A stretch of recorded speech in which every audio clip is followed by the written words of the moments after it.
Hello to everyone and welcome to this week's blog. I hope that you're all keeping well and finding time to enjoy the summer. So far during this year of pandemic, our teams have shown how nimble and innovative we really are, delivering care in new ways that protect the safety of patients, clients, and healthcare providers. For instance, we've really accelerated the use of virtual health, which is the use of secure video conferencing to connect patients and clients with their healthcare teams. But even before COVID-19, we were using virtual health in many ways, from routine appointments for patients with chronic diseases to post-surgical follow-ups. Virtual health is also a key component of hospital at-home type initiatives that were launched pre-pandemic in both Edmonton and Calgary and continue to redefine what hospital-level care can look like. In a time of physical distancing, finding new applications for virtual health just makes sense. So to talk about the future of virtual health within AHS, I'm joined by three guests: Catherine Keenan, Executive Director of the Virtual Health Program, Dr. Jonathan Choi, Medical Director of the Virtual Health Program, and Leslie Ducher, Lead for the Virtual Hospital Initiative in Edmonton. So greetings to everyone and thank you so much for joining me. I gave a very high level of virtual health in my introduction, Catherine. So would you share with us a little bit more about the overall concept and what were some common applications before the pandemic? Thanks, Dr. Yu. Virtual health or clinical telehealth has been in place in Alberta for over 10 years with great but limited examples of improved access and outcomes for patients and high patient and provider satisfaction. It started as an innovative and focused way to better connect with rural communities and to minimize patient travel. Most of the encounters were point-to-point, facility-to-facility video connections between patients and specialists. For example, mental health and geriatrics were really prominent in this area in the early days. But there were also some significant successes in acute care. For example, the world-renowned acute stroke program, which is provincial in nature. These traditional virtual health systems did an excellent job for these types of interactions and were effectively fit for purpose. But as time went on, even pre-pandemic, there was a shift in demand to connect with patients where they were located outside of an AHS facility, for example, in their homes. And we struggled as a virtual care team and as an organization for a long time to find a solution that was both safe and cost effective. In March of this year, many of these barriers were lifted. AHS entered into an enterprise contract with Zoom, who are a web-based video conference provider. And almost overnight, this allowed patients and providers to connect securely for video interactions without restricting the location of the patient. Great, thanks very much, Catherine. I think for many of us, it seems like Zoom is the norm these days. It's amazing that, as of before March, we really didn't use that much of Zoom. Jonathan, what are the benefits of virtual health for the patients and clients, for their families, and for their healthcare teams? Thanks, Verna. I think I'll answer that in a few brief parts. During the pandemic, when clinically appropriate, virtual health enabled patients to receive care in their own homes. This avoided the need to travel to a hospital and risk exposure to COVID. So needless to say, it reduced travel time and expenses for patients as well. From the provider side, you'll recall that early on in the pandemic, some staff were actually returning from trips outside of Canada. And while they were otherwise feeling well, they were confined to their homes for quarantine. Virtual care allowed our providers to care for suitable patients from home, maintaining some access to care for their patients. Now, even prior to and beyond this pandemic, virtual care allows for teams of providers to be brought together along with patients and families that may be in different locations to participate in joint decision-making regarding care of complex conditions. This, combined with the power of Connect Care, allows for communication, collaboration, and decision-making to be accelerated, thereby enhancing efficiency of the system. As a brief example, in the past, when I saw a consult and wished to discuss a management plan with the most responsible provider, I would have to page them, wait for them to answer, or alternatively write a note in the chart for them to read the next day. Now I can secure message them on Connect Care and usually within an hour have an answer and a plan that I can act on from a computer terminal anywhere in the hospital rather than trekking up to the ward again. This type of communication is also part of virtual care. and even though it's not direct patient to provider interaction. Great, thanks very much, Jonathan.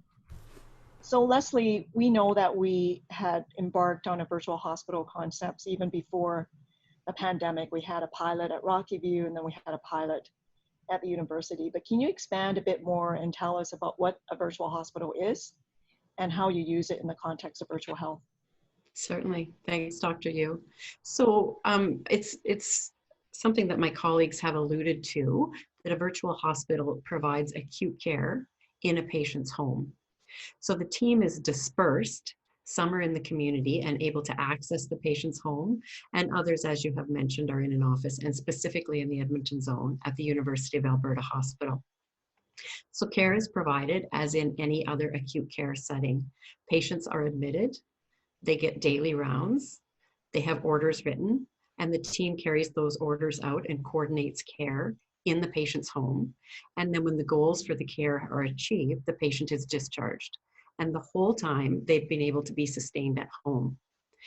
The big difference is that the team is spread across these settings. And so virtual health enhances this care continuity and connectivity, both between patients and team members, as well as different members of the healthcare team. Great, thanks very much. And sticking with you, Leslie, we know that when we were doing the initial pilot, the numbers who could be looked after at any one time through virtual hospital was relatively small. And part of that was the limitation in remote monitoring. But now that we've expanded our ability to do remote monitoring, can you let us know how many patients at any one time are you providing care to? And generally, what do they think of getting care in this way? So yeah, we did start out with smaller numbers just because it was, I think, pretty complex would be a good way to state that doing that monitoring when we had to phone patients or ask them to use their bathroom scale, that just provided a level of complexity in getting the information that their care providing team required to coordinate their care. So now we have Zoom, where patients and providers, and as I said, among providers, can pretty much instantaneously communicate, as well as the patients or the providers can communicate among one another. So we've gone from about 12 to 16 patients at a time to up to 30 patients at a time right now with the very same staffing model. We know that we can do more, but this is in probably about 3 months. So I think that we've done a tremendous job, and our patients love it. So we hear things about how much they love being at home. They have their own bed, their own food, and their own family supports while they're still getting acute care. We've heard things that I feel better at home with my family than I felt with any of my other hospitalizations. We've heard daughters of patients say, I finally get to be a daughter again. I don't have to be the care provider. The patients and their caregivers at home will say, I loved having a team one step ahead of me throughout my time in acute care. I knew who I could call, and I knew how to get a hold of them on short notice, and I felt really connected to my team. So we know that the advent of the technology that we're able to implement in this care model now has moved our care forward exponentially. Yeah, thanks, Leslie. I think for me, it's really about empowering the patient and the family. And really, providing care where they can get it the best, which is in the home setting. That's fabulous. Absolutely. Catherine, how has the pandemic accelerated the uptake of virtual health within AHS? So as we've already said, the pandemic has really transformed our health system by providing some key enablers to provide more options for delivering care. It's also forced us to evaluate in really short order how we've been providing virtual care in the past and how we can do it better. So patients and their care supports are already used to this method for delivering care, and they're really ready to take it to the next stage. They've been significant partners in transformation, and they've been helping us guide the best way and most appropriate encounters to maximize virtual health. The providers are ready too, and we've seen care teams come together and create new workflows and processes that are safe and patient-centered. Another really exciting development is how different parts of the organization have come together to bring technology and processes to realize the vision of virtual health. This has included AHS operations, of course, and the clinical care teams, but also IT, Connect Care, strategic clinical networks, health evidence and innovation, analytics, and many, many more partners and programs. Beyond COVID, we now have many new tools to continue to deliver innovation in care. And I truly believe that we can become a world leader in this area. And we now need to focus on what is possible. And I think we can achieve almost anything. So Jonathan, we've had lots of conversations about virtual health. And I think when we have had our chats, we were thinking about virtual health implementation like almost over 3 years, but I think we've done that over 3 months. So with that increased momentum, how can we keep it up? So I always think of any sort of change as there's going to be early adopters and there's going to be late adopters. And the most important thing really is to support those early adopters and encourage them to carry on. And eventually, because I do believe that we've now reached a tipping point. This pandemic has made people ask the question, why do I need to bring this patient to see them in person rather than why should we do virtual care? So I think one of the important considerations is recognizing that virtual care is not here to replace in-person care, but to complement it. For it to be successful and sustainable, we should always consider the 3 components: the patient readiness, the provider readiness, and the system readiness. So from the patient standpoint, I don't think all will be comfortable or even have access to technologies such as our First Nations groups. That being said, some of the patient's conditions also may not be suitable for virtual care, for instance, when a physical exam may be necessary. However, where appropriate, such as in mental health, we need to encourage it and further expand it. For the provider, some again may not feel comfortable with the technology or conducting visual exams over video software. But the ones that are, and where appropriate, we support it. For the system, the communication tools need to be in place. For example, the video software, the electronic medical record, strong and robust Wi-Fi in buildings, which has been commented on. Appropriate high-resolution webcams on the patient side, if you will, to see certain wounds, etc., and appropriate security and privacy, all of which we have been developing over the years, but rapidly deployed over the last several months. So I think these are some of the key ingredients for sustainability. Great, thank you so much for that, Jonathan. So a final question for all 3 of you. Are there examples of things that we're now doing in virtual health that we should continue to do in the post-COVID world? So Catherine, I'm going to start with you. Thanks, Verna. So some of the best examples over the past few months have been when care teams have identified service gaps and patient needs, most specifically to do with the pandemic response. And they've adapted and integrated virtual health workflows into their existing clinics.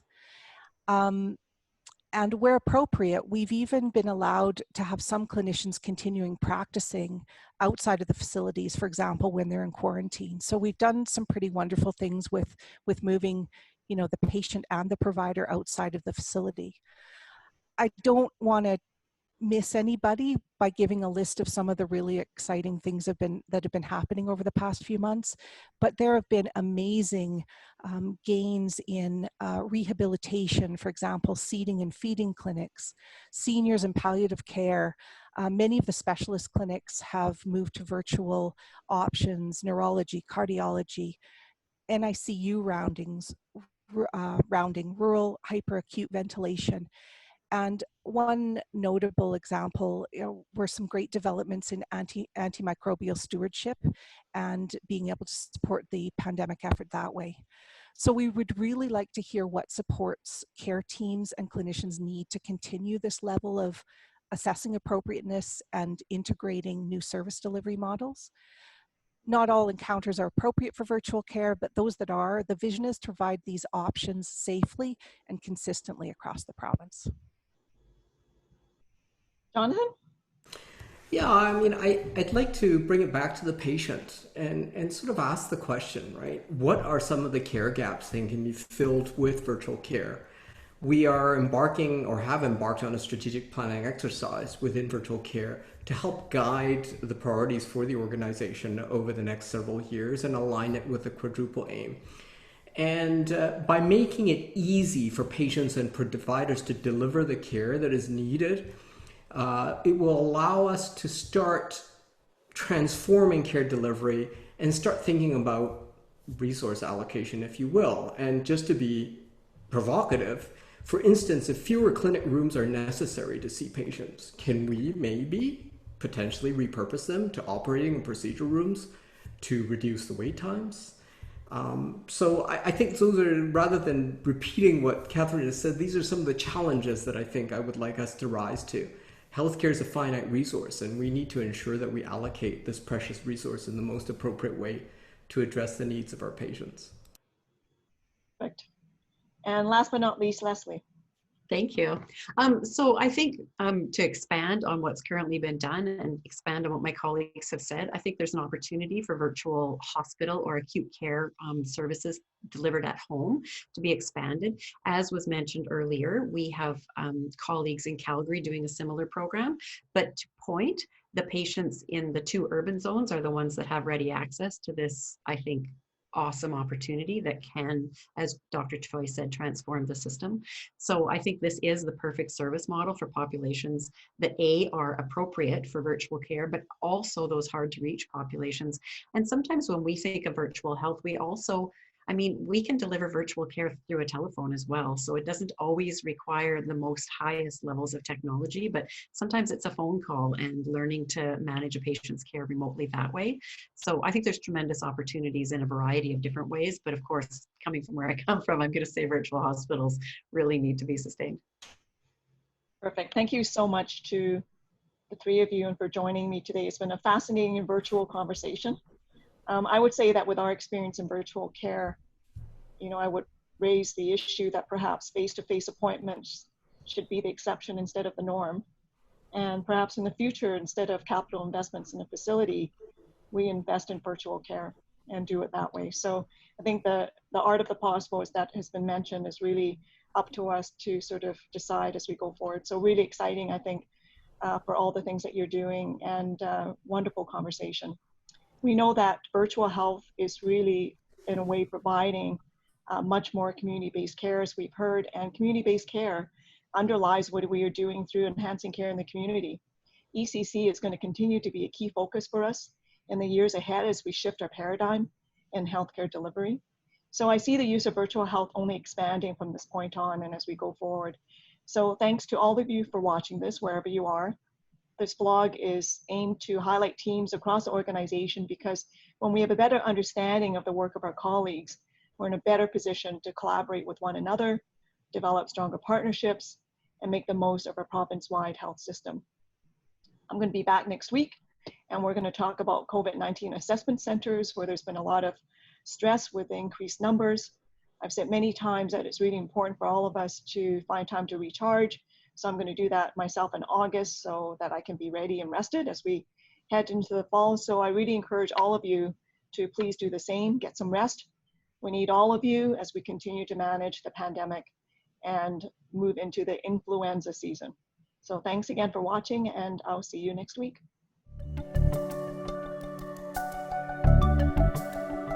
Together, we do amazing things every day.